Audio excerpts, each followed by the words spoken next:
to my channel. My name is Shay and this is Manifesting with Karmic Side Gal. If you're new here, welcome. Thanks for joining me. Please go ahead and subscribe, and then of course if you like this video, go ahead and like. If you are part of the family, thanks for joining me for another video.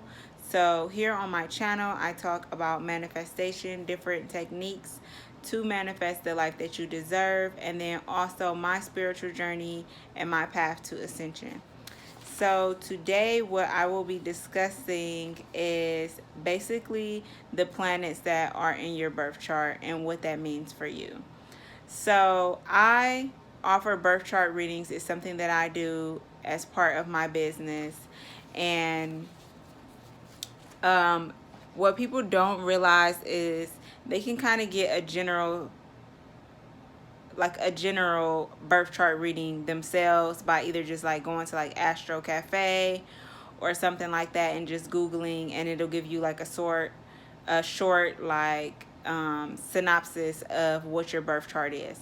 So I just kind of want to go through and talk about the planets and what they mean, so that you can better understand like what is the point of knowing what signs that you have in each planet.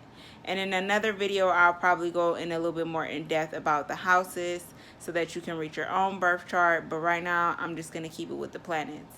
So, of course, I am going to start out with your sun. So, your sun is your ego. A lot of people, you ask them what's their sign, and of course that's their sign, whatever month they were born in, depending on the day, then that is their sign. So that will be like, Sagittarius, Libra, Aquarius, blah, blah, blah. Now, the sun sign is based off of your ego. It is pretty much what you think of yourself and who you think you are. And the easiest way I could express this, if you ever watched MTV Diaries, some of y'all might be too young for that, but it was a show back in the day where celebrities would come on and they pretty much would tell you like an insider to their life. It's kind of non-existent now because we have social media and we have access to so much of what's going on in celebrities' life. But back then, you really didn't know. It was like people was pretty much celebrities, but also regular. So it's kind of like what they would say on MTV Diaries. You think you know me, but you have no idea. That is your sun sign.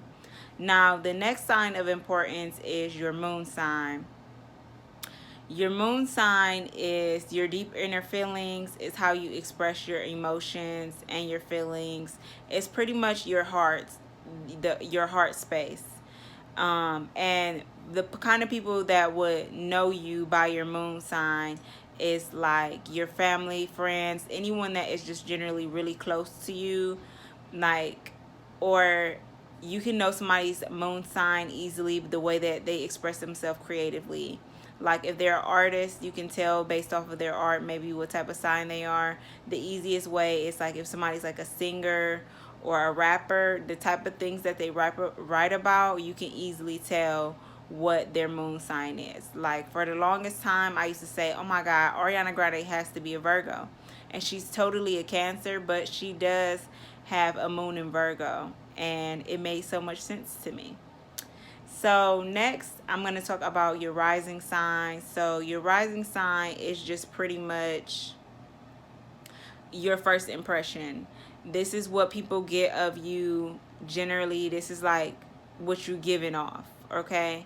It is a lot to do about how people perceive you. So you can think about your rising sign as like your social media presence, like who you look like on like Instagram and Twitter. That is kind of what you give off as far as like your rising. And then the next sign I want to talk about is your Mercury. So Mercury is all about communication. So it's all about how you express your thoughts and ideas through communicating. It's really important as far as your Mercury, what placement you have in that planet, because this is going to show you the type of communication style you have, and this is going to help you to better understand and communicate more easily with the people that you surround yourself with, not just based off of how you communicate, but also how they're communicating with you.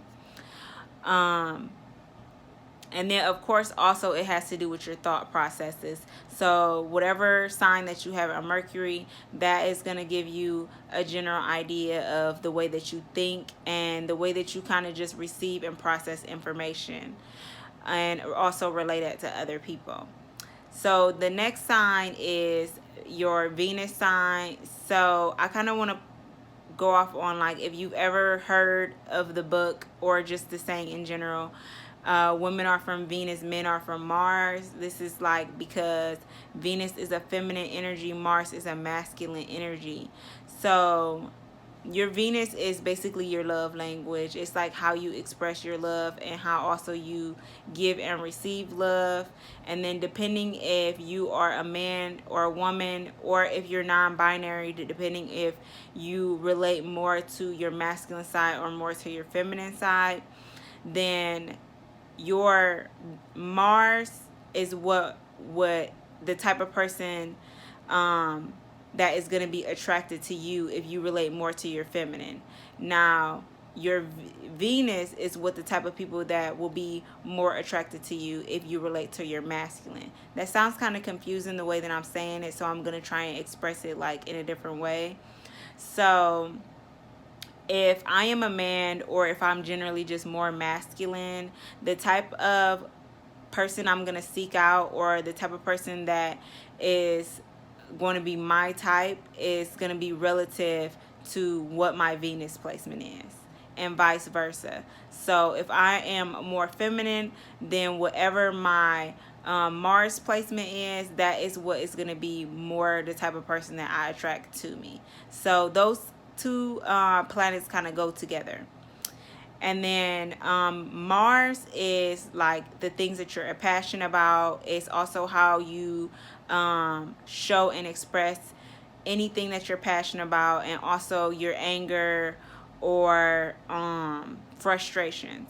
This is also the planet of like your goals and aspirations, and also how you attack others and how you defend yourself as well.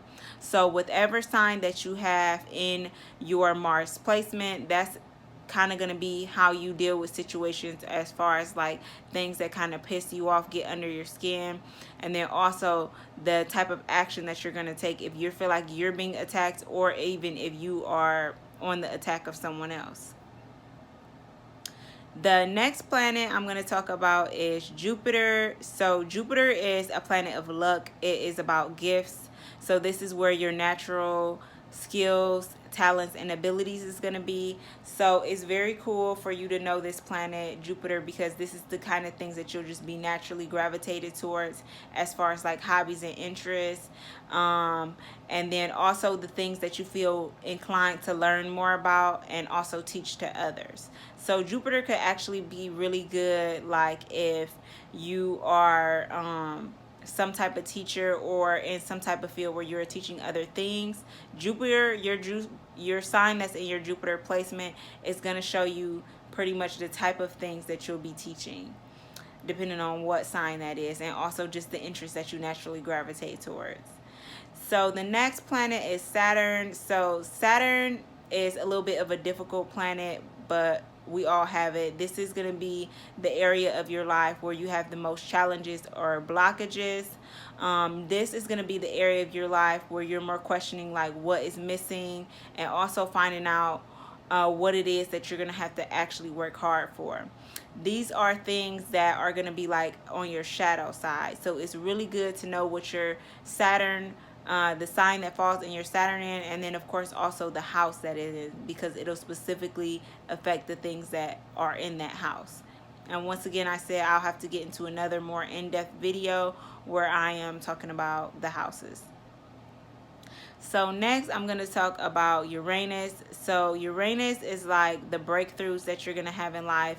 It's really interesting because Uranus takes more than half a century just to orbit around the Earth. So what that says is whatever planets, whatever house it is that you have in your Uranus, this is the things that it's going to take a long time for you to reach. Like probably any unexpected changes and stuff that happen in your life, you'll be able to see those in your birth chart as far as where your Uranus placement is. It'll be like certain epiphanies that you may have, and usually could concern like what your life purpose is or what you feel like the meaning of life is. That where it is in your birth chart, you'll be able to see like where that is and what time in your life it'll occur, and that is where you'll find to really figure out yourself, learn who you are, and find out your purpose. So Uranus is a very important, just as important to me as like the moon arising. And then Neptune is last, but of course not least. Neptune is the planet of fantasies and your dream life. This is like Meek Mill dreams and nightmares energy, okay? It's like in this placement, it's like, what would your perfect world be if you could have it perfectly? What would your dream life be?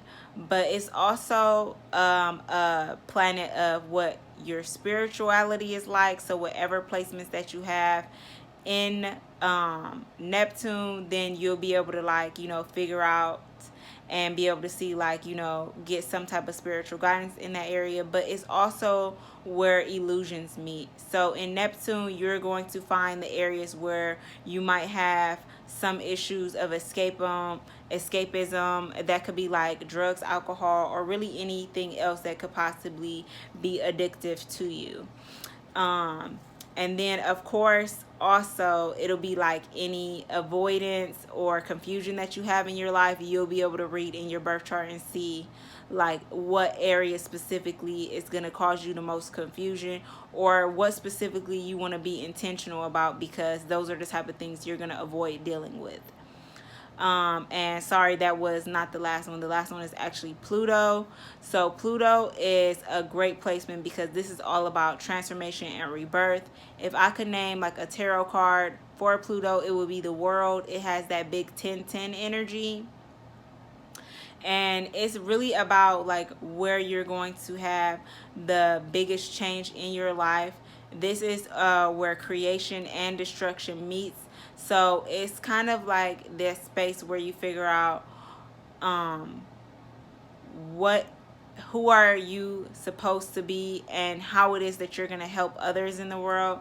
This is like where you figure out that tree of life concept, and this is where you're going to face the biggest transformation into your life, as far as like, you know, I want to say you're a lower vibration and a higher vibration, or even ascension possibly, depending on, you know, if you're on a spiritual journey or not, and that's something that you're working towards.